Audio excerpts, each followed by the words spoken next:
ಭಾರಿ ವಿಷವಾಗ್ತಾ ಇದೆ ಕಪಿಲಾ ನದಿ. ಕೊಳಚೆಯಾಗಿದೆ ಇಡೀ ಕಪಿಲಾ ನದಿ. ನಂಜನಗೂಡಿಗೆ ಬರುವಂತ ಭಕ್ತರಿಗೆ ಇದರಿಂದ ಆತಂಕ ಶುರುವಾಗಿದೆ. ಸಹಜವಾಗಿ ದೇವಸ್ಥಾನದ ಪಕ್ಕದಲ್ಲೇ ನದಿ ಇದ್ರೆ ಅದನ್ನ ಪವಿತ್ರ ನದಿ ಅಂತ ಪರಿಗಣಿಸಿ ಅಲ್ಲಿ ಪುಣ್ಯ ಸ್ನಾನವನ್ನ ಮಾಡಲಾಗುತ್ತೆ. ಆದ್ರೆ ಶುಚಿತ್ವ ಅನ್ನೋದು ಮರೀಚಿಕೆ ಆಗ್ಬಿಡುತ್ತೆ. ಇದರಿಂದಾಗಿ ನಂಜನಗೂಡಿಗೆ ಬರುವಂತ ಭಕ್ತರಿಗೆ ಆತಂಕ ಎದುರಾಗಿದೆ. ಭಕ್ತರನ್ನ ಬೆಚ್ಚಿ ಬೀಳಿಸ್ತಾ ಇದೆ ಮಡಿಕೆ ಕುಡಿಕೆ ನದಿ ದಡದಲ್ಲೇ ವಾಮಾಚಾರದ ದೃಶ್ಯಗಳನ್ನ ಕಂಡು ಸ್ಥಳೀಯರು ಬೆಚ್ಚಿ ಬಿದ್ದಿದ್ದಾರೆ. ಭಕ್ತರು ಕೂಡ ಗಾಬರಿ ಆಗ್ತಾ ಇದ್ದಾರೆ. ಇನ್ನು ಕಪಿಲಾ ನದಿಯಲ್ಲಿ ಎಲ್ಲಿ ನೋಡಿದ್ರೂ ತ್ಯಾಜ್ಯದ ರಾಶಿ ಕಾಣಿಸ್ತಾ ಇದೆ. ನಂಜನಗೂಡು ದೊಡ್ಡ ಜಾತ್ರೆಗೆ 8 ದಿನ ಬಾಕಿ ಇದೆ. ಈಗ ಕಣ್ಣಿದ್ದು ಕುರುಡಾಗ್ಬಿಟ್ಟಿದೆ ತಾಲೂಕು ಆಡಳಿತ. ಕಪಿಲಾ ನದಿಯನ್ನ ಹಾಗಾದ್ರೆ ಕ್ಲೀನ್ ಮಾಡಿಸೋದಿಲ್ವಾ? ಈ ತಾಲೂಕು ಆಡಳಿತದ ಎಷ್ಟು ಜವಾಬ್ದಾರಿ ಇರುತ್ತೆ, ಭಕ್ತರದ್ದು ಅಷ್ಟೇ ಜವಾಬ್ದಾರಿ ಇರುತ್ತೆ.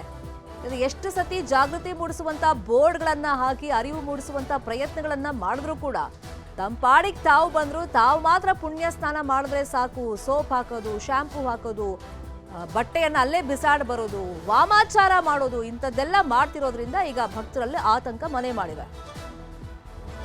ಇದೇ ವಿಚಾರವಾಗಿ ಇನ್ನಷ್ಟು ಡೀಟೇಲ್ ಆಗಿ ಇನ್ಫಾರ್ಮೇಶನ್ ಕೊಡ್ತಾ ಹೋಗೋದಕ್ಕೆ ನೇರ ಸಂಪರ್ಕದಲ್ಲಿ ಕನೆಕ್ಟ್ ಆಗಿದ್ದಾರೆ ನಮ್ಮ ರಿಪೋರ್ಟರ್ ಆನಂದ್.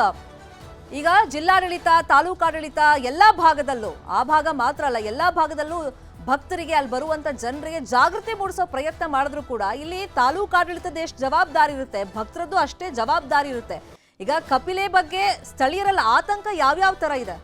ಶರ್ಮಿತಾ, ದಕ್ಷಿಣ ಕಾಶಿ ಅಂತಾನೆ ಪ್ರಸಿದ್ಧಿಯನ್ನ ಪಡೆದಿರುವಂತಹ ನಂಜನಗೂಡಿನ ನಂಜುಂಡೇಶ್ವರನ ಸನ್ನಿಧಿಯಲ್ಲಿ ಕಪಿಲ ವಿಷಕಾರಿ ಆಗ್ತಾ ಇರುವಂತದ್ದು ನಿಜಕ್ಕೂ ಕೂಡ ಶೋಚನೀಯವಾದಂತಹ ವಿಷಯ. ಯಾಕಂತ ಹೇಳಿದ್ರೆ ಬರುವಂತ ಭಕ್ತಾದಿಗಳು ನಂಜನಗೂಡಿನಲ್ಲಿ ಪುಣ್ಯ ಸ್ನಾನವನ್ನ ಮಾಡಬೇಕು, ಪಾಪಗಳನ್ನ ಕಳಿಬೇಕು ಅಂತ ಬರ್ತಾರೆ. ಆದ್ರೆ ಇಲ್ಲಿ ಬಂದು ಸ್ನಾನ ಮಾಡಬೇಕು ಅನ್ನುವಾಗ್ಲೇ ಗೊತ್ತಾಗೋದು ನಿಜಕ್ಕೂ ಕೂಡ ಕಪಿಲಾ ನದಿಯು ಶುಚಿಯಾಗಿದ್ದಾಳ ಅನ್ನುವಂಥದ್ದು. ಯಾಕಂತ ಹೇಳಿದ್ರೆ ಬರುವಂತ ಭಕ್ತಾದಿಗಳು ಕೆಲವೊಂದಷ್ಟು ಜನ ಬಟ್ಟೆಗಳನ್ನ ಅಲ್ಲೇ ಬಿಸಾಕ್ತಾರೆ, ಮತ್ತೊಂದು ಕಡೆ ಪಾಚಿ ಕಟ್ಟಿದಂತಹ ನೀರು, ಮತ್ತೊಂದು ಕಡೆ ಕೆಲವು ಜನರು ಅಲ್ಲೇ ವಾಮಾಚಾರವನ್ನ ಮಾಡಿ ಮಡಿಕೆ ಕುಡಿಕೆಗಳನ್ನ ಎಸೆಯುವಂಥದ್ದು, ಇವೆಲ್ಲವನ್ನು ಕೂಡ ನೋಡಿನೂ ಕೂಡ ಎಲ್ಲೋ ಒಂದು ಕಡೆ ನಂಜನಗೂಡು ದೇವಸ್ಥಾನದ ಆಡಳಿತ ಮಂಡಳಿ ಇರ್ಬೋದು, ತಾಲೂಕು ಆಡಳಿತ ಯಾಕೆ ಎಚ್ಚೆತ್ಕೊಳ್ತಾ ಇಲ್ಲ ಅನ್ನುವಂತಹ ಪ್ರಶ್ನೆಯೂ ಕೂಡ ಕಾಡ್ತಾ ಇರುವಂತದ್ದು. ಯಾಕಂತ ಹೇಳಿದ್ರೆ ಅಲ್ಲಿ ಕೆಲವೊಂದಷ್ಟು ಸಿಬ್ಬಂದಿಗಳನ್ನ ನಿಯೋಜನೆ ಮಾಡಬೇಕಾಗುತ್ತೆ, ಬರುವಂತ ಭಕ್ತಾದಿಗಳಿಗೆ ತಿಳಿಯನ್ನ ಹೇಳ್ಬೇಕಾಗುತ್ತೆ, ಅಲ್ಲದೆ ಕೆಲವು ಬೋರ್ಡ್ಗಳನ್ನ ಹಾಕಿ ಅವ್ರಿಗೆ ಅರಿವನ್ನು ಮೂಡಿಸುವಂತ ಕೆಲಸಕ್ಕೂ ಕೂಡ ಮುಂದಾಗಬೇಕಾಗುತ್ತೆ.